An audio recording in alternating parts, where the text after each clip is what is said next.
Everyone, welcome back to Adda 24/7 9th and 10th। मैं हूं शिप्रा तिवारी, बहुत बहुत स्वागत है।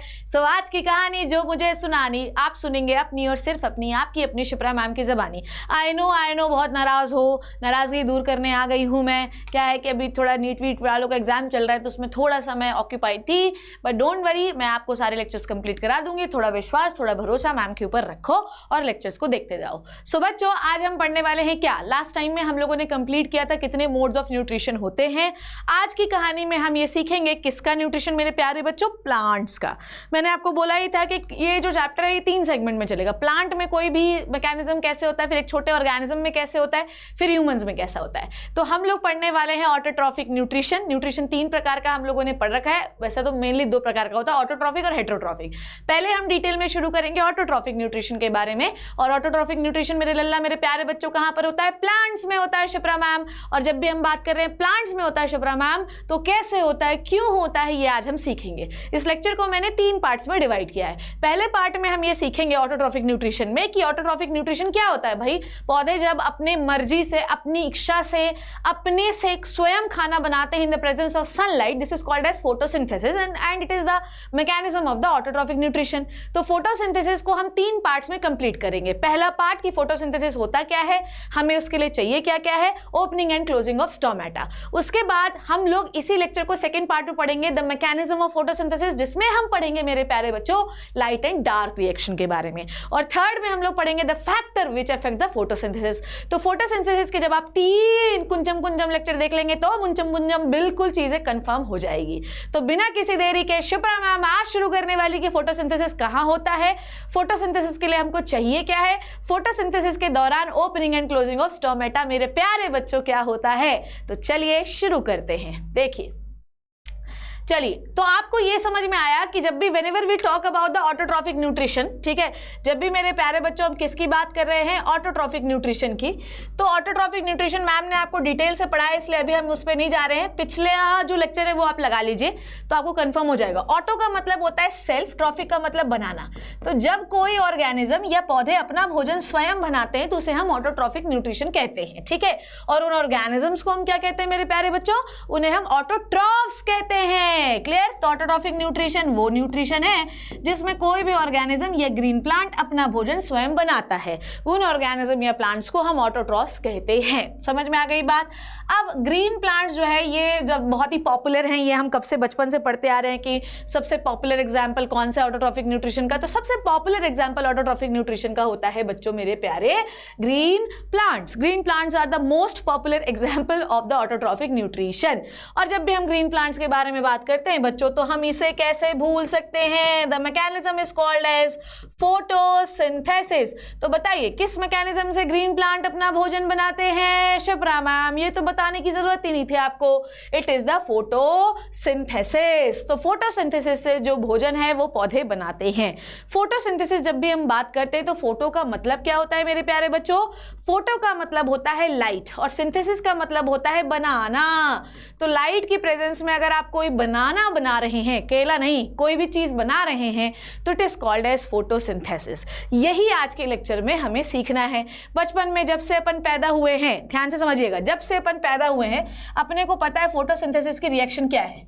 जब शिप्रा मैम हम CO2 को H2O के साथ मिलाते हैं, किसकी प्रेजेंस में, क्लोरोफिल की प्रेजेंस में और सनलाइट की प्रेजेंस में शिप्रा मैम, तो क्या बनता है मेरे प्यारे बच्चों, तो बनता है C6H12O6 और निकलता है ऑक्सीजन। अब I am not going to balance the reaction, listen to me very carefully. ये बनता है कि नहीं बनता है, तो आपको आज सीखना है कि भैया ये क्लोरोफिल कहाँ पर है, ठीक है। सनलाइट में आपने क्या यूज किया, पूरी सनलाइट आप यूज नहीं करते हैं, ठीक है। ये CO2 कहाँ से आया, ये पानी कहाँ से आया, ये कैसे बना, ये हम नेक्स्ट लेक्चर में सीखेंगे। तो आप क्या समझ रहे हैं, लास्ट क्लास में भी मैंने सिखाया था आपको, ये कैसा न्यूट्रिएंट होता है बच्चों, इनऑर्गेनिक न्यूट्रिएंट। इनऑर्गेनिक न्यूट्रिएंट बच्चों यही होता है, बोलिए। और ये भी कैसा न्यूट्रिएंट है, इनऑर्गेनिक न्यूट्रिएंट है मेरे प्यारे बच्चों। ये भी कैसा न्यूट्रिएंट है, इनऑर्गेनिक न्यूट्रिएंट है। पर ये कैसा है, कार्बोहाइड्रेट कैसा है, ऑर्गेनिक न्यूट्रिएंट है, ऑर्गेनिक न्यूट्रिएंट है। तो इस डेफिनेशन को मैं ऐसा भी बोल सकती हूँ, आप फोटोसिंथेसिस को ऐसा भी बोल सकते हैं, सिंपल डेफिनेशन जो हम क्लास 8 से सीखते आ रहे हैं, क्या है बच्चों, the synthesis of food by the plant in the presence of sunlight and chlorophyll, this is photosynthesis. और थोड़ा 10th आ गए, थोड़ा एडवांस तो सीखना ही चाहिए। The formation of organic compound with the help of inorganic compound in the presence of chlorophyll and sunlight। फिर से समझिए, formation of organic compound by the help of inorganic compound in the presence of sunlight and what, chlorophyll, this is called as photosynthesis। ठीक है, synthesis of organic compound in the presence of inorganic compound by the help of chlorophyll and sunlight, this is called as photosynthesis। Clear है? इसे हम सीधे साफ शब्दों में क्या बोलते हैं, इसे हम बोलते हैं मेरे प्यारे बच्चों फोटोसिंथेसिस। क्लियर है इतनी बात? I hope this is clear to you guys, है ना? ये बात आई होप अच्छे से आपको क्लियर हो गई होगी। नाउ अब हमको एक एक चीज समझना। क्लोरोफिल क्या होता है बच्चों? मैम ग्रीन कलर होता है, तो कलर को हम क्या कहते हैं? पिगमेंट। कोई भी कलर हम कहते हैं तो ये है पिगमेंट। भाई ये रेड कलर है, क्या है? पिगमेंट। भूरे बाल, पिगमेंट। काली आंखें, पिगमेंट। तो कोई भी चीज कलर की वजह से होती है जिसे हम पिगमेंट कहते हैं। चलिए डेफिनेशन देख लेते हैं, क्या है भाई? आइए, फोटोसिंथेसिस में फोटोन का मतलब क्या है राजा? लाइट। सिंथेसिस का मतलब क्या है? Putting together. सिंथेसिस मतलब बनाना, विद द हेल्प ऑफ क्या बनाना? फूड बनाना in the presence of sunlight, यही होता है। सो फोटो का मतलब लाइट, सिंथेसिस का मतलब बनाना। तो लाइट के प्रेजेंस में क्या बना रहे हो आप? कार्बोहाइड्रेट बना रहे हो। इस प्रोसेस को हम क्या कहते हैं? फोटोसिंथेसिस कहते हैं। अब ये बात याद रखना है। तो ये वन ऑफ द, अब तुम सोचो बेटा, अगर अर्थ में तुम्हारे फोटोसिंथेसिस नहीं होती तो क्या होता है? तुम होते? बताओ। क्योंकि बेटा अगर अर्थ में फोटोसिंथेसिस नहीं होती तो ये तो निकलता ही नहीं ऑक्सीजन, और बेटा अगर ऑक्सीजन नहीं होता तो अपन कैसे जिंदा रहते? तो फिर तो अपने को रोना ही था ना, ठीक? तो अपना रोना तो तय था, रोना क्या, अपन तो बचते ही नहीं। तो आपके अर्थ में अगर one of the most important mechanism कोई है ना राजा, तो वो क्या है बच्चों? फोटोसिंथेसिस। क्योंकि फोटोसिंथेसिस में से मेरे लल्ला क्या निकलती है? ऑक्सीजन। और oxygen is very very essential for all living being in the earth, जो इस अर्थ पे हैं। तो ऑक्सीजन आपके लिए बहुत जरूरी है। अगर ऑक्सीजन नहीं होगी तो आप सर्वाइवल इज इम्पॉसिबल। ठीक है, तो ये एक बहुत इंपॉर्टेंट प्रोसेस होता है। ठीक है, और इस प्रोसेस से हम पौधे अपना भोजन बनाते हैं। तो पौधों को ये लगता है कि वो तो अपना भोजन बना रहे हैं, पर भोजन बनाते बनाते वो ह्यूमंस के लिए एक बहुत इंपॉर्टेंट चीज दे के जाते हैं जिसका नाम होता है ऑक्सीजन। और उस ऑक्सीजन के प्रेजेंस में हम जो है तो दिने दिल गुले गुलजार तरीके से जो है हुड़दंगा करते हैं ऑक्सीजन ले लेके। ठीक है, ओके। और ये आपको मैंने बताया मॉलिक्यूलर ऑक्सीजन जो होती है ये इस प्रोसेस से निकलती है। समझ में आ गई बात? तो evolve molecular oxygen from simple inorganic substance like carbon dioxide and water with the help of light energy. तो इस प्रोसेस से क्या निकली? इस प्रोसेस से बेटा जी एनर्जी निकली, इस प्रोसेस से ऑक्सीजन निकला। कैसे निकला? जब आप इनऑर्गेनिक सब्सटेंस को कंबाइन किए इन the presence of sunlight and chlorophyll. Clear है? क्लियर है इतनी बात? Combination of inorganic material in the presence of sunlight and chlorophyll so that the carbohydrate gets synthesized and oxygen get released. This process is called as photosynthesis। और इससे दो चीजें हमें मिली, पौधे को खाना बनाने के लिए मिला और हमें अपनी ऑक्सीजन मिली। प्यारे बच्चों आगे बढ़ जाए, चलिए समझ में आई बात? तो अगर मैं एक डेफिनेशन जो आपको मैं पिछले 1 घंटे से बकर बकर की जा रही हूं तो देखो लिखा है the process of photosynthesis can be defined as conversion of light energy. ठीक है, conversion of light energy into the chemical energy. तो सही बात है ना भाई, आप सनलाइट को यहां पर ले रहे हैं और इस लाइट एनर्जी को आप कन्वर्ट कर रहे हैं केमिकल एनर्जी में। भाई केमिकल एनर्जी ही है। पौधे अपना भोजन, भाई अपन भोजन क्यों करते हैं? ताकि मैम उससे एनर्जी मिल सके। तो भोजन क्या है? केमिकल ही तो है जिससे एनर्जी बाहर निकल रही है। तो पौधे लाइट एनर्जी को कन्वर्ट कर लेते हैं केमिकल एनर्जी में, वो उसे स्टोर करके रखते हैं, जब भी समय आता है इस केमिकल को तोड़कर एनर्जी बाहर निकाल लेते हैं। तो फोटोसिंथेसिस एक ऐसी प्रोसेस है जिसमें हम लाइट एनर्जी को किसमें कन्वर्ट कर लेते हैं? केमिकल एनर्जी में। समझ में आ गई बात? So conversion of light energy into the chemical energy. किसमें केमिकल एनर्जी स्टोर हो गई है? कार्बोहाइड्रेट में। तोड़ो, केमिकल एनर्जी निकालो, इस्तेमाल करो। ठीक है, फोटोसिंथेसिस जो है ये एक बहुत बहुत इंपॉर्टेंट प्रोसेस है क्योंकि ये आपके एटमॉस्फेयर की एयर को प्यूरिफाई करता है। क्यों करता है मैम? क्योंकि इससे ऑक्सीजन निकलती है। जितना ज्यादा आपके एनवायरमेंट में ऑक्सीजन होगा, यहाँ पे एरो होगा, ठीक है, जितना ज्यादा आपके एनवायरमेंट में, ये एरो जो है थोड़ा इधर आ गया है, इधर ऊपर चला गया है पर यहाँ होगा, ठीक है। तो जितना ज्यादा आपके एनवायरमेंट में ऑक्सीजन होगी उतना ज्यादा आपको फायदा होगा, उतना ज्यादा आप खिलखिलाएंगे, स्वस्थ महसूस करेंगे। चलिए अब बेटा ये याद रखिए कि हमें चाहिए क्या क्या। ये हुआ फोटोसिंथेसिस की definition, combination of inorganic substance in the presence of sunlight and chlorophyll and synthesis of what? Organic compound called as carbohydrate. Another definition, photosynthesis is the conversion of light energy into the chemical energy, ठीक है, in the presence of chlorophyll. Clear है? And इस chemical energy को पौधे store करके रखते हैं, जब भी समय आता है कार्बोहाइड्रेट को तोड़ लेते हैं और एनर्जी बाहर निकाल लेते हैं। फोटोसिंथेसिस का एक सबसे इंपॉर्टेंट मैकेनिज्म ये भी है, और अगर फोटोसिंथेसिस नहीं होगा तो हर ऑर्गेनिज्म जो इस धरती पर है मर जाएगा। क्लियर है? ये बात क्लियर हुई? चलिए आइए अब अपन बात करते हैं कि मैम आप बोल रही हो कि फोटोसिंथेसिस में हमें पिगमेंट चाहिए, तो मैम ये पिगमेंट होता कहाँ है? मैम आप हमें बताइए कि ये पिगमेंट होता कहाँ है। चलिए ओके, तो हमें ये समझ में आया कि पिगमेंट क्या है, ये समझिए कलर। पिगमेंट क्या होता है? कलर होता है, ठीक है। तो क्लोरोफिल जो होता है, देखो हम जब बड़ी कक्षाओं में जाएंगे तो हम ये समझेंगे कि फोटोसिंथेसिस में सिर्फ फोटोसिंथेसिस करवाने के लिए सिर्फ क्लोरोफिल रिस्पॉन्सिबल नहीं है, और भी बहुत सारे कलर रिस्पॉन्सिबल होते हैं। समझ में आई बात? पर अभी के लिए आप इतना ही सीखिए कि फोटोसिंथेसिस के लिए जो पिगमेंट हमारे लिए रिस्पॉन्सिबल है वो क्लोरोफिल है, ठीक है। ऐसा नहीं है जब आप 11th में नीट लेना चाहेंगे, बायो लेना चाहेंगे, तब आपको समझ में आएगा कि ओ तेरी तो सिर्फ क्लोरोफिल नहीं और भी पिगमेंट्स होते हैं जो हेल्प करते हैं फोटोसिंथेसिस में। क्लियर है? पर यहाँ पर आपकी जो क्लास 10 सिलेबस है उसमें क्लोरोफिल है। समझ में आ गई बात? तो पिगमेंट जो होते हैं कलर्ड सब्सटेंस होते हैं, कलर्ड सब्सटेंस होते हैं क्लोरोफिल। कलर्ड ऑर्गेनिक, ऑर्गेनिक मतलब इसके अंदर क्या होना चाहिए? कार्बन होता है, ठीक है। ये सनलाइट को एब्जॉर्ब कर लेता है। समझ में आ गई बात? सनलाइट पर वो देखो भैया, ऐसा समझो मेरी बात को, सनलाइट बहुत डिफरेंट वेवलेंथ की होती है। समझ में आई बात? डिफरेंट वेवलेंथ की होती है, यूवी रेडिएशन वाली वेवलेंथ की होती है, इंफ्रारेड की होती है, गामा रेस की होती है, बहुत सारे वेवलेंथ की सनरेज हमारी धरती पर गिरती हैं। पर प्लांट हर सनरेज को हमारी धरती में जो गिर रही है वो नहीं एब्जॉर्ब करता।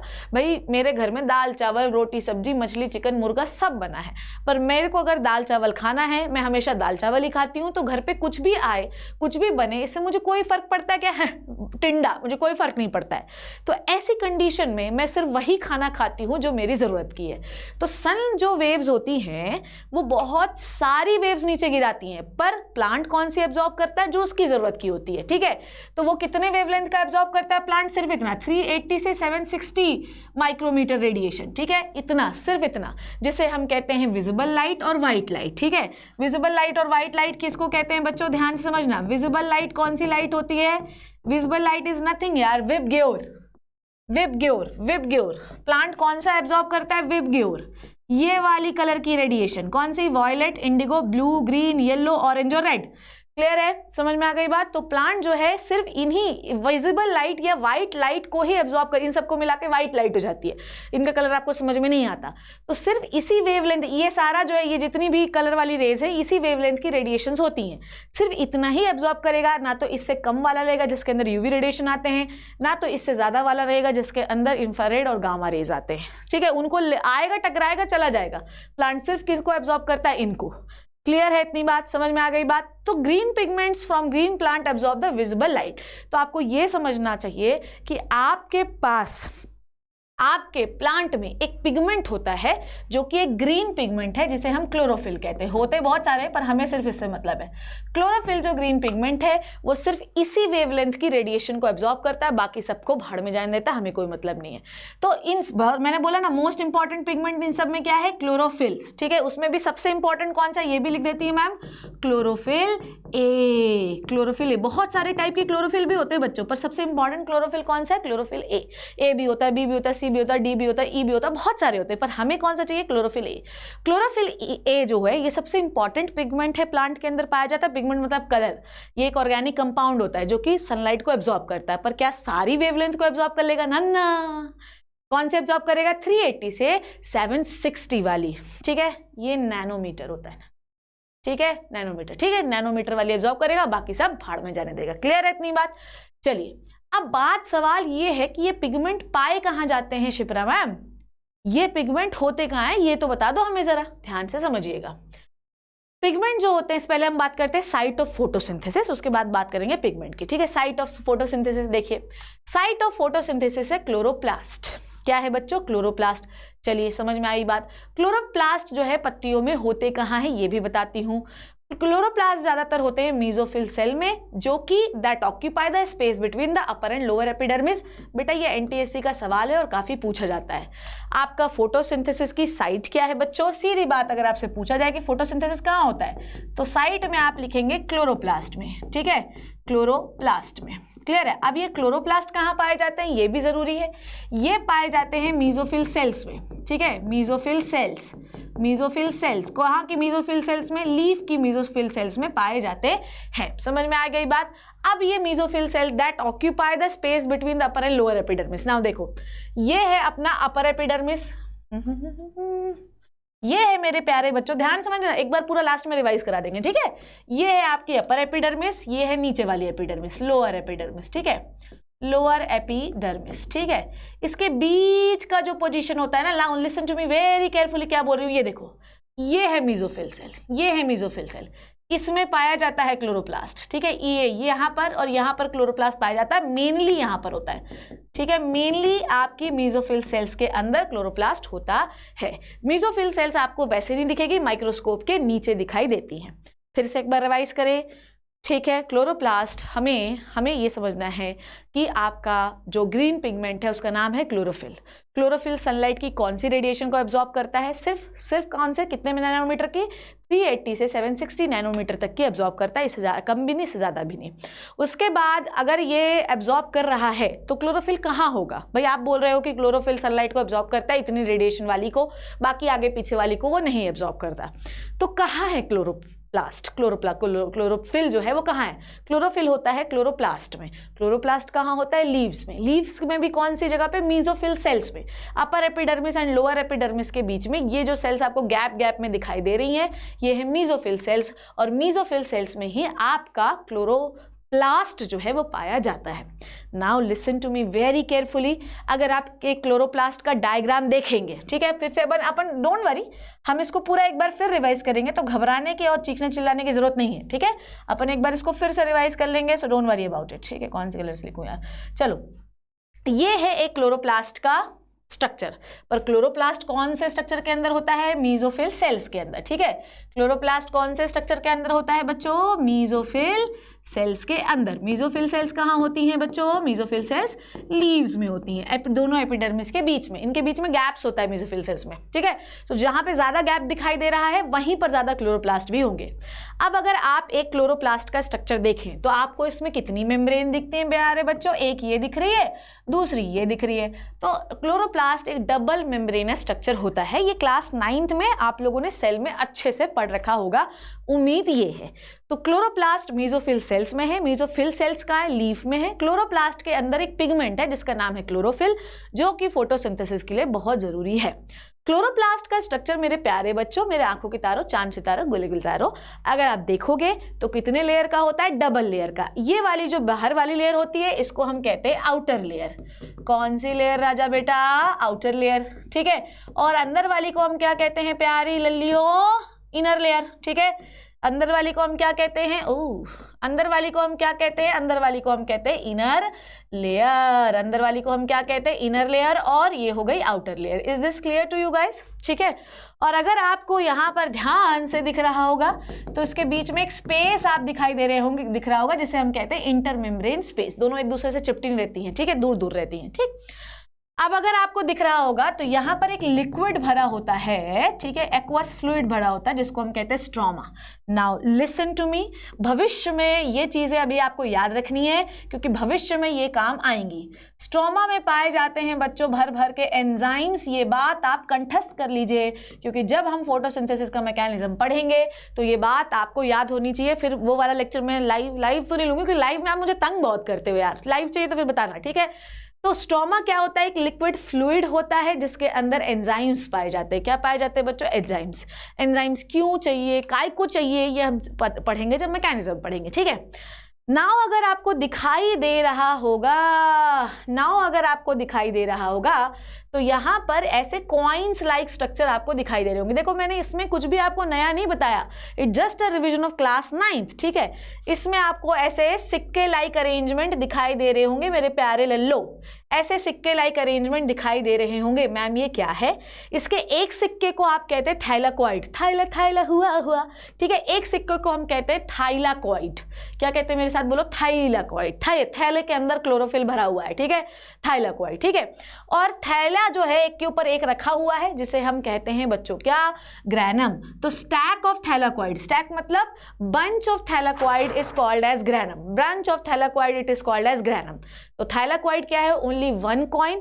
बंच ऑफ थैलाकॉइड क्या कहलाता है? ग्रैनम कहलाता है। और एक बंच ऑफ थैलाकॉइड दूसरे बंच ऑफ थैलाकॉइड से एक ऐसे ब्रिज से जुड़ा हुआ होता है जिसको कहते हैं लैमिना, लैमिला। क्या कहते हैं? लैमिला, प्रमिला वैसे लैमिला। क्लियर है? ये बात समझ में आई? ये क्लोरोप्लास्ट है। क्लोरोप्लास्ट किसके अंदर होता है? मीजोफिल सेल्स के अंदर होता है। मीजोफिल सेल्स कहाँ होती हैं? लीव्स में होती हैं, ठीक है।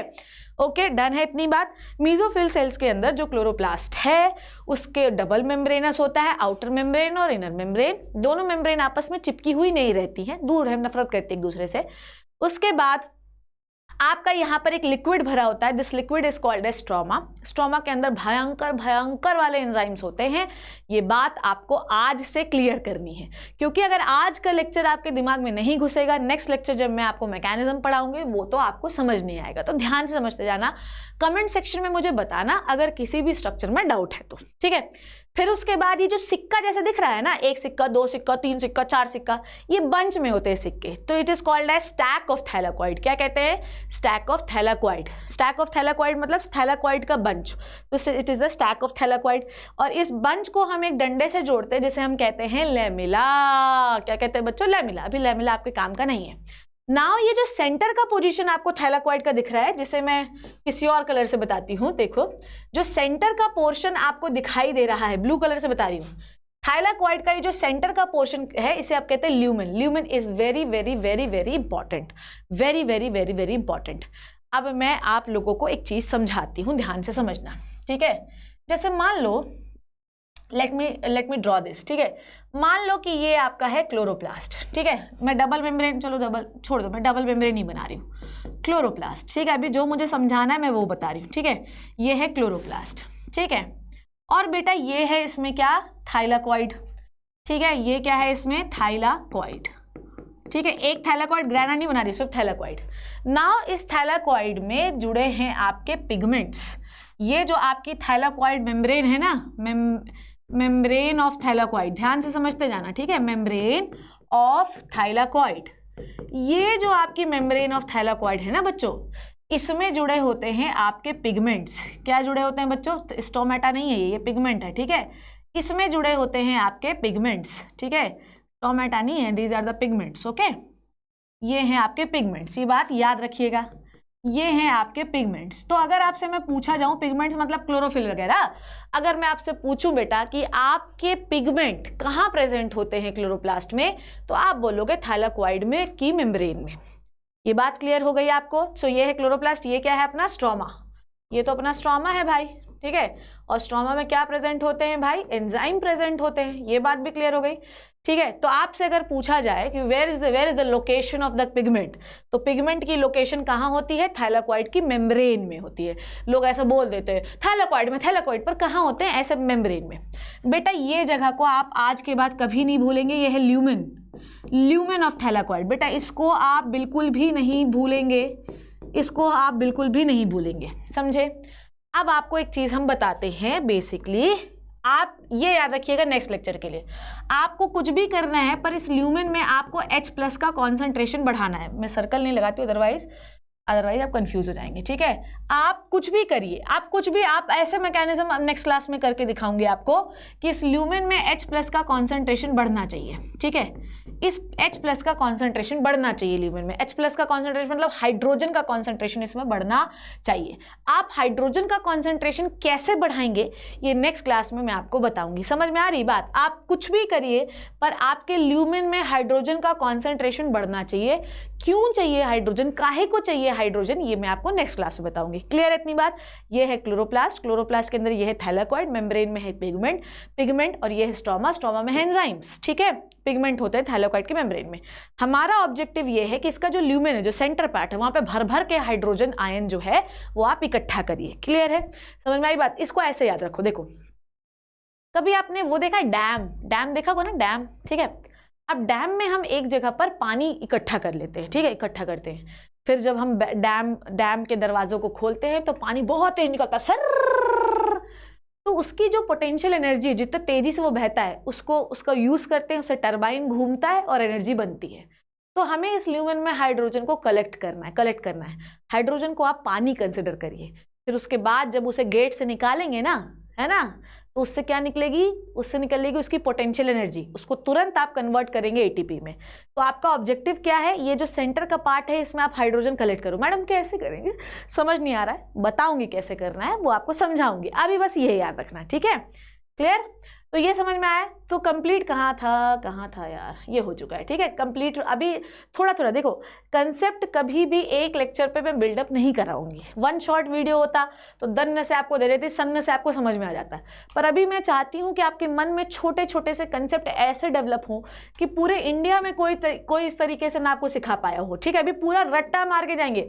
बायोलॉजी एक ऐसा सब्जेक्ट है जिसको आपको घर पे पढ़ने की जरूरत नहीं होनी चाहिए बच्चों। आप क्लास से ही पढ़िए और घर जाके उंगलियों पे बताइए ये होता है। क्या सीख लिया तुमने? बताओ।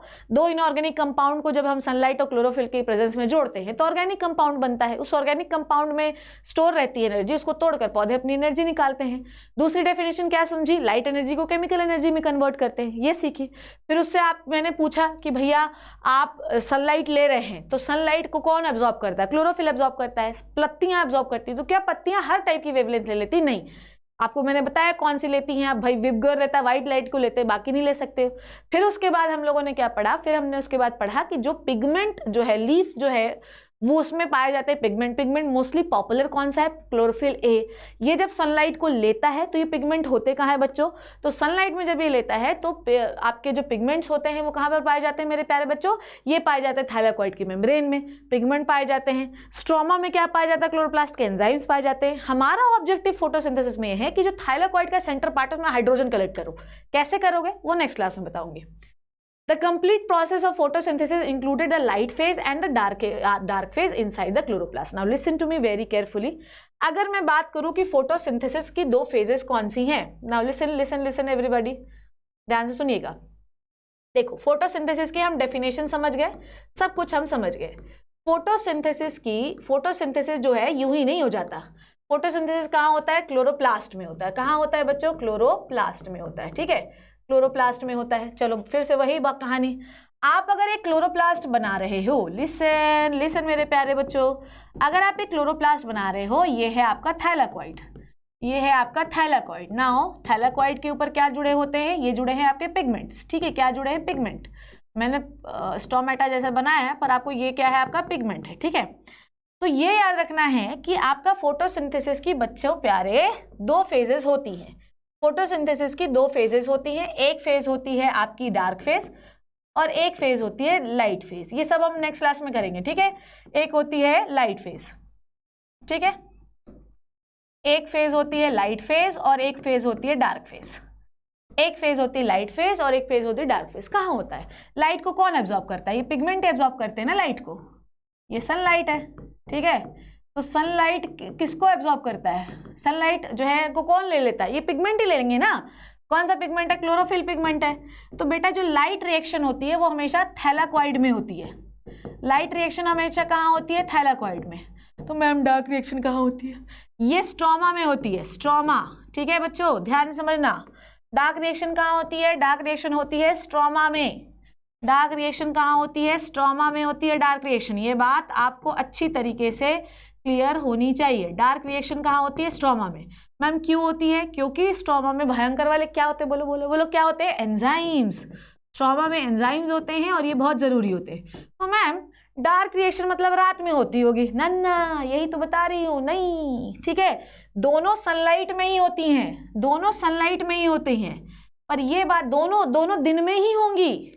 दोनों दिन में ही। आपको क्या लग रहा है कि दिन में होगी और रात में होगी? नहीं, ये दोनों दिन में ही होती हैं, पर समस्या ये है, समस्या नहीं मतलब ये अच्छी बात है कि इसको लाइट चाहिए ही चाहिए, पर ये होगी दिन में ही, रात में नहीं हो सकती है, ठीक है, पर इसको लाइट नहीं चाहिए। तो it is a light independent reaction. तो मैम लाइट नहीं चाहिए तो रात में भी हो सकती है ना बेटा, पर ये बात आप नहीं समझ रहे हैं कि डार्क रिएक्शन हमेशा वही चीज़ें यूज़ करती है जो लाइट रिएक्शन में बनती हैं। मतलब एक बात बताओ, तुमने रोटी बना ली तो खाओगे किसके साथ? सब्जी बनाना जरूरी है ना, तो पहले सब्जी बनाओ फिर रोटी बनाओ। समझ रहे हो बात को? सब्जी बना ले, रोटी बना लेने से कोई फायदा नहीं, पहले सब्जी बनानी ही पड़ेगी आपको। तो लाइट रिएक्शन में लाइट चाहिए ही। लाइट रिएक्शन से जो प्रोडक्ट आप बनाते हैं उसी का इस्तेमाल आप डार्क रिएक्शन में करते हैं। लाइट रिएक्शन को के लिए लाइट चाहिए ही, बिना उसके नहीं हो सकती है। पर ये दोनों रिएक्शन दिन में ही होती है बेटा, लाइट हो चाहे डार्क हो, ये दोनों रिएक्शन सनलाइट में ही होंगी, मतलब दिन में। सनलाइट की जगह आप दिन बोलो, ठीक है। ये दोनों रिएक्शन कब होंगी? At day time. समझ में आई बात? ये दोनों रिएक्शन कब होंगी? एट डे टाइम होंगी, पर डार्क रिएक्शन को सनलाइट नहीं चाहिए है, ठीक है। It is the light independent reaction. समझ में आई बात? ध्यान से सुन लो रे। इसको क्या बोलते हैं हम? इसको बोलते हैं लाइट इंडिपेंडेंट रिएक्शन, ठीक है। Light independent reaction, this is the light independent reaction, ठीक है राजा। और इसको तो भैया लाइट चाहिए ही चाहिए, तो इसको हम कहते हैं लाइट डिपेंडेंट रिएक्शन। पर होंगी दोनों कब? बोलिए मेरे साथ, होंगी दोनों दिन में ही डिपेंडेंट रिएक्शन। क्यों मैम? भैया ये जो प्रोडक्ट बना रहा है वो रात तक के लिए स्टोर थोड़ी करके रखेगा, ये तुरंत इसको इस्तेमाल करेगा। बस ये है कि इसको लाइट नहीं चाहिए है। क्लियर है इतनी बात? बोलिए, इज दिस क्लियर? फिर से बताऊं, फोटोसिंथेसिस की दो फेजेस है, एक है लाइट फेज, एक है डार्क फेज। लाइट से समझ में आ रहा है, लाइट फेज को लाइट चाहिए है, ठीक है। बिना लाइट के लाइट फेज हो ही नहीं सकती। लाइट फेज में आप जो भी बनाते हैं, जैसे आप एटीपी बनाते हैं, एनर्जी बनाते हैं, तो उसी का इस्तेमाल आप डार्क फेज में करते हैं। तो डार्क फेज का मतलब ये नहीं कि वो रात में होती, वो भी दिन में ही होती है, बस इसके प्रोडक्ट हम उधर इस्तेमाल करते हैं। ऐसा नहीं कि एटीपी बनाए रहो रात में दे देना, डार्क फेज होती रहेगी ना, होगी दोनों दिन में ही। साइमल्टेनियस प्रोसेस है, ये भी लिख देती हूं मैं, both are simultaneous process, both are simultaneous, simultaneous, दोनों साइमल्टेनियस प्रोसेस है भैया। ऐसा नहीं होगा कि दिन में वो रात में, ना ये नहीं होगा। क्लियर है ये बात? आई होप कि आपके दिमाग में, आपके भेजा में घुस गई होगी, ठीक है। चलिए, green plants take carbon dioxide and water from the surrounding, ठीक है, and convert them into the carbohydrate by the process of photosynthesis. So carbon dioxide जो है और वाटर क्या है? रॉ मटेरियल है, ये समझ गए भाई। CO2 एंड H2O, ये समझ गए ना। फोटोसिंथेसिस के दो reaction, light reaction, dark reaction. Light reaction क्या होगी? लाइट आएगी तब शुरू होगी। वो जो भी प्रोडक्ट बनाती है, जैसे वो एटीपी बना रही है, तो उसका इस्तेमाल हम कहाँ करेंगे? डार्क रिएक्शन में। पर डार्क रिएक्शन रात में होगी ऐसा नहीं है, दोनों एक के बाद एक होती हैं। बस ये है कि डार्क रिएक्शन को लाइट नहीं चाहिए, पर लाइट के प्रोडक्ट चाहिए, इसलिए जब लाइट रिएक्शन होगी तभी डार्क होगी, नहीं तो नहीं हो सकती। अब कार्बन डाइऑक्साइड और वाटर को जब आप कंबाइन करते हैं तो कार्बोहाइड्रेट बनता है और ऑक्सीजन निकलती है। तो इसका मतलब ये कि कार्बन डाइऑक्साइड और वाटर रॉ मटेरियल है। रॉ मटेरियल है कि नहीं है? है ना, है ना। तो बात यह है कि ये कार्बन डाइऑक्साइड आता कहाँ से है? बताइए मुझे, कार्बन डाइऑक्साइड कहाँ से आएगा? तो बेटा जी, कार्बन डाइऑक्साइड आता है स्टोमेटा से। कहाँ से आता है? स्टोमेटा से।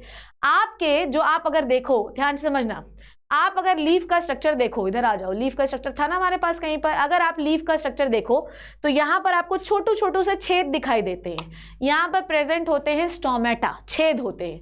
इन छेद की वजह से, इन माइन्यूट पोर्स की वजह से ही प्लांट के लीव्स के अंदर गैसेस का आदान प्रदान होता है। आपने ये देखा कि फोटोसिंथेसिस प्रोसेस के दौरान आप कार्बन डाइऑक्साइड को बाहर निकालते हैं, ऑक्सीजन को बाहर निकालते हैं और कार्बन डाइऑक्साइड को अंदर लेते हैं। पर बेटा कैसे आप ये काम करेंगे? कैसे हुआ, कैसे होगा बताओ? तो ये होगा स्टोमेटा के थ्रू। कैसे होगा? स्टोमेटा के थ्रू। आपकी जो लीफ की सरफेस होती है ना, ऊपर और नीचे वाली, वहां पर छोटे छोटे माइन्यूट पोर्स प्रेजेंट होते हैं, इनको हम कहते हैं स्टोमेटा। क्या कहते हैं? स्टोमेटा। तो जो भी गैस अंदर आनी है बाहर से, जैसे कार्बन डाइऑक्साइड बाहर से अंदर आना है, तो वो स्टोमेटा से ही आएगा, ठीक है। तो स्टोमेटा क्या है? ये क्या होता है? माइन्यूट पोर्स होते हैं। पर ये माइन्यूट पोर्स जो होते हैं, ये देखो छोटे छोटे छेद होते हैं, ये एक सेल से गार्ड रहते हैं, जिनको हम क्या कहते हैं बच्चों? जैसे कि मैं एक छोटू सा डायग्राम बनाऊं अगर इसका, तो ये कुछ ऐसा दिखाई देगा। नाउ लिसन टू मी, ये देखो, अगर मैं एक छोटे से स्टोमेटा का डायग्राम बनाऊं, ठीक है, तो ये मुझे कुछ ऐसा दिखाई देगा। ये देखो, एक किडनी शेप की सेल होती है, किडनी शेप की सेल होती है जिसे हम कहते हैं गार्ड सेल। ठीक है ना, लिसन इधर, ये ऐसे बनेगा, क्लियर है, ऐसे। ठीक है, ये देखो ध्यान से समझना। नाउ ये जो आपके यहाँ पे क्लोरोप्लास्ट होता है, इसके ये लो क्लोरोप्लास्ट, भाई ये भी, भाई लाइट वाइट ये भी एब्जॉर्ब कर सकते हैं, ऐसे थोड़ी। ये है क्लोरोप्लास्ट, और इनका एक आधा न्यूक्लियस भी बना दो, ये है nucleus. Now listen to me, क्या बोल रही हूँ मैं। ये है आपकी एपिडर्मल सेल। इसका कोई क्या काम है मैम, तुम भाड़ में जाने दो, कोई लेना देना नहीं तुम्हें। ये है एपिडर्मल सेल। यहाँ पर आपको एक बीन शेप की किडनी शेप की सेल दिख रही है, kidney shaped cell. The kidney name of the kidney shaped cell is the guard cell. लल्ला, गार्ड सेल, ठीक है, गार्ड करती है। किसको गार्ड करना है मैम, यहाँ है क्या, ये जो ओपनिंग है ना, ये जो ओपनिंग है ना, ये ओपनिंग को गार्ड करना है। And the opening is known as stoma. और इसी से गैस जो है ये कार्बन डाइऑक्साइड आती है और ऑक्सीजन बाहर जाती है। ठीक है, इसी से पानी भी बाहर जाता है। क्लियर है, आपने देखा होगा कि पौधों के एजेस से पानी हमेशा लॉस होता है, जिसको ट्रांसपिरेशन कहते हैं, वो यहीं से होता है। क्लियर है, तो ये समझ में आया। तो ये देखो पोर जो होता है वो गार्ड होता है गार्ड सेल से। ठीक है, guard cell regulate the opening and closing of stomata. Now listen to me, अब आपको मैं बता रही हूँ कि ये ओपनिंग एंड क्लोजिंग स्टोमेटा की होती कैसे है। समझना बात को, ये opening and closing of stomata होती कैसे। देखो क्या हो रहा है, देखना ना, ध्यान समझना। देखो जब आप गार्ड सेल ऐसा रहता है, ठीक है, जब मैं बोल रही हूँ कि गार्ड सेल ऐसा है, देखो चिपका हुआ है, अभी अब कुछ ओपन नहीं है, कुछ ओपन नहीं है, दिस इज गार्ड सेल, ये अभी पूरा चिपका हुआ है ना, ये है गार्ड सेल। ठीक है, अब अगर आप ये देख रहे होंगे तो गार्ड सेल मान लो इसको क्लोज ही मानेंगे हम। ठीक है, और बना देती हूँ, और इधर कर देती, ठीक है ना। तो ये क्या हो गया, फ्लैसिड गार्ड सेल। फ्लैसिड मतलब चिपका हुआ, फ्लैसिड गार्ड सेल। फ्लैसिड मतलब चिपका हुआ, चिपका हुआ। ठीक है, अब ये फ्लैसिड गार्ड सेल ऐसा चिपका हुआ है बेटा। जब तुम इस फ्लैसिड गार्ड सेल में पानी भरते जाओगे, टना टना टना, गार्ड सेल में पानी भरते जाइए, गार्ड सेल में पानी भरते जाइए, भरते जाइए, भरते जाइए। ठीक है, तो पानी भरते जाएंगे तो गार्ड सेल, ठीक है, गार्ड सेल फूलता जाएगा। ये गार्ड सेल क्या होता जाएगा बच्चों, देखो क्या हो रहा है, देखो ध्यान समझना। ये बंद हो गया, पानी अंदर आएगा, पानी देखो CO2 अंदर आ रही, जब खुला तो वो आ रहा है, वो हो रहा है। पर guard cell open and close हुआ कैसे, ये भी समझो। गार्ड सेल में जब आप पानी भरते जाओगे तो गार्ड सेल टर्जिड होता जाएगा। क्लियर है, गार्ड सेल में जब आप पानी भरते जाओगे तो गार्ड सेल टर्जिड होता जाएगा, मोटा होता जाएगा, और वो खुल जाएगा इस तरीके से, मैं समझा रही हूँ। और यहाँ से आपका जो है ऑक्सीजन बाहर जाने लगेगा और CO2 अंदर आने लगेगा। क्लियर, फिर से समझे, ये है टर्जिड गार्ड सेल। कोई बात नहीं है मैम, नहीं आ रहा है हमें समझ में, आएगा आएगा, कैसे नहीं आएगा रे, हम समझा रहे हैं ना। सुनो, अभी गार्ड सेल कैसा है, कहाँ रखूँ, ठीक है, अभी गार्ड सेल कैसा है, लिसन, अभी गार्ड सेल कैसा है, ऐसा, ये चिपकू है।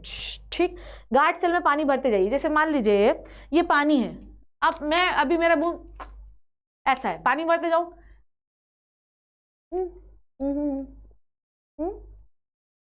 तो मुंह क्या हो गया, टर्जिड।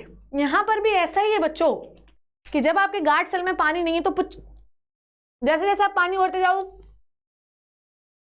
ठीक है, उसको मुंह खुलता जाएगा। तो जैसे जैसे आप पानी भरते जाएंगे वो फैलता जाएगा गार्ड सेल। और जो स्टोमा है, जो स्टोमा है बच्चों, दिस इज द स्टोमा ना, this is the stoma, opening जो है ये खुलती जाएगी।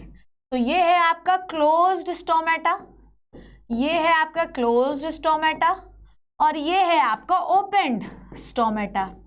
Is this clear to you बच्चों, क्या समझा आपने कि जब आप पानी को बाहर निकाल देते हैं तो वो चिपक जाता है, फ्लैसिड हो जाता है। जब पानी को गार्ड सेल में भर देता है तो खुल जाता है। क्लियर है ना, तो ये क्या है, पानी बाहर निकला है, पानी भरता गया, खुल गया, पानी बाहर गया, चिपक गया, पानी खुल गया, ये स्टोमा है, स्टोमा ओपनिंग, जहाँ से चीज़ें एक्सचेंज होनी है। तो जब आप गार्ड सेल में पानी भरते जाते हैं तो गार्ड सेल टर्जिड हो जाती है, मोटी हो जाती है, और ये स्टोमा खुल जाता है, चीज़ों का आदान प्रदान शुरू हो जाता है। पर जब आप उस गार्ड सेल से पानी निकाल लेते हैं, जब आप उस गार्ड सेल से पानी निकाल लेंगे बच्चों, तो वो चिपक जाएगी और स्टोमल पोर बंद हो जाएगा। क्लियर है, नेक्स्ट इज, ये क्लियर हुआ। हमने क्या क्या सीखा ये समझिए। हम लोगों ने सीखा कि फोटोसिंथेसिस के लिए सनलाइट ज़रूरी है। सनलाइट में भी कौन सी रेडिएशन होनी चाहिए? आपकी विबग्योर होनी चाहिए, व्हाइट लाइट होनी चाहिए, आपको मैंने बताया कितने वेवलेंथ की होनी चाहिए। और क्या चाहिए? पिगमेंट चाहिए। कौन सा पिगमेंट चाहिए? बहुत सारे हैं, पर हमें मेनली कौन सा चाहिए? Chlorophyll A. कहाँ होता है मेरे प्यारे बच्चों? थाइलाकॉइड की मेम्ब्रेन में होता है। थाइलाकॉइड की मेम्ब्रेन, थाइलाकॉइड कहाँ होता है? क्लोरोप्लास्ट में होता है। क्लोरोप्लास्ट कहाँ होता है? लीव्स में होता है। लीव्स की कौन सी सेल्स में होता है? मेसोफिल में होता है। क्लियर है? क्लोरोप्लास्ट के दो पार्ट होते हैं, एक होता है थाइलाकॉइड, एक होता है स्ट्रोमा। स्ट्रोमा में होते हैं एंजाइम, जहां पर होगी डार्क रिएक्शन फोटोसिंथेसिस की। थाइलाकॉइड की मेम्ब्रेन में होते हैं पिगमेंट, और थाइलाकॉइड के अंदर होगी लाइट रिएक्शन। हमारा ऑब्जेक्टिव क्या है कि हमें किसी भी तरीके से थाइलाकॉइड के बीच में हाइड्रोजन कलेक्ट करना है, उसको डिटेल में पढ़ेंगे हमने ऐसा क्यों किया था। ठीक है, उसके बाद अब हम बात करते हैं कि भाई CO2 हमें चाहिए, तो CO2 कहाँ से आएगा भाई? CO2 आएगा आपके स्टोमेटा से आएगा। भाई बाहर बहुत CO2 अंदर आ जाएगा, कोई टेंशन नहीं है। एक्वेटिक प्लांट जो है ये CO2 कहाँ से लेते हैं? डिजोल्व फॉर्म में लेते हैं, जो कि पानी के अंदर है। ठीक है, और it has been estimated that the CO2 concentration in the ocean water is over 5 times more as compare to atmosphere. समझ में आई बात? एटमॉस्फेयर से 50 times CO2 कॉन्सेंट्रेशन वाटर में ज़्यादा है, क्योंकि उनको लेने में तकलीफ बहुत ज़्यादा होती है, तो कॉन्सेंट्रेशन ऑटोमेटिकली भगवान ने वहाँ ज़्यादा करके रखा है। सबमर्ज्ड एक्वेटिक प्लांट, भाई ऑब्वियसली पानी के अंदर है ना, तो ओपनिंग एंड क्लोजिंग में थोड़ा दिक्कत होगा स्टोमेटा के, तो इसलिए कॉन्सेंट्रेशन ज़्यादा कर दिया, मात्रा ज़्यादा कर दी कि तुम कम बार भी खुलोगे तो तुम्हें ज़्यादा ही कॉन्सेंट्रेशन मिलेगा। सबमर्ज्ड एक्वेटिक प्लांट जो पानी के नीचे डूबे ही रहते हैं, द स्टोमेटा आर एब्सेंट। देखो, या तो होंगे, बहुत ही कम होंगे, और या तो एब्सेंट होंगे। एक तो होंगे भी तो खुले बंद होने का बहुत ही लफड़ा उनके में, तो उनके में एब्सेंट होते हैं।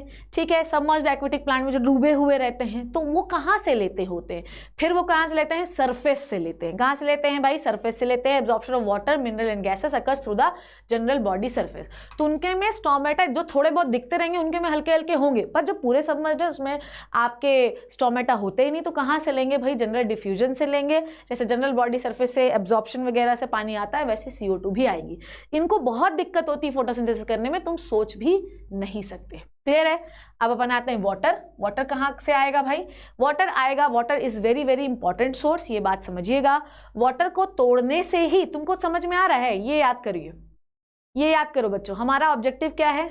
हमारा ऑब्जेक्टिव क्या है? कहाँ गया? व्हाट इज आवर ऑब्जेक्टिव यार? इस यहाँ पर H+ कॉन्सेंट्रेशन बढ़ाना है। पर मैम ऐसा क्या कर लें हम लोग कि H+ कॉन्सेंट्रेशन बढ़ जाए?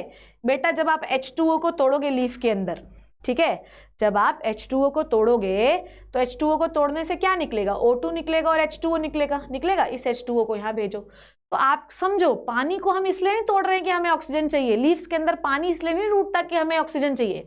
लीव्स के अंदर पानी इसलिए टूटता है क्योंकि हमें हाइड्रोजन चाहिए। मैम क्यों चाहिए?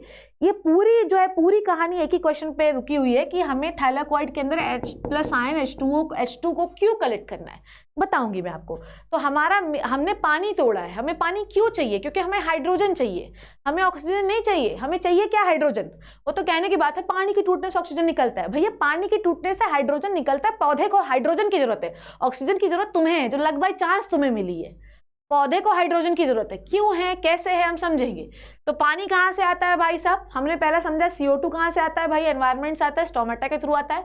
सबमर्ज्ड प्लांट में स्टोमेटा नहीं होता है, तो जनरल बॉडी सरफेस से जैसे मिनरल और वाटर एब्जॉर्ब होते हैं, वैसे ही CO2 भी एब्जॉर्ब होता है। तो वाटर एक बहुत इंपॉर्टेंट मटेरियल है, क्योंकि इससे हमें क्या मिलता है? फोटोसिंथेसिस में लाइट के प्रेजेंस में वाटर टूटता है, इसे हम फोटो ऑक्सीडेशन कहते हैं। एंड यू डोंट वरी, जब मैं मैकेनिज्म पढ़ाऊंगी तो एक एक मैकेनिज्म हम डिटेल में बात करेंगे। इससे हमें निकलता है हाइड्रोजन और ऑक्सीजन, इसको हम एनवायरनमेंट में भेज देते हैं।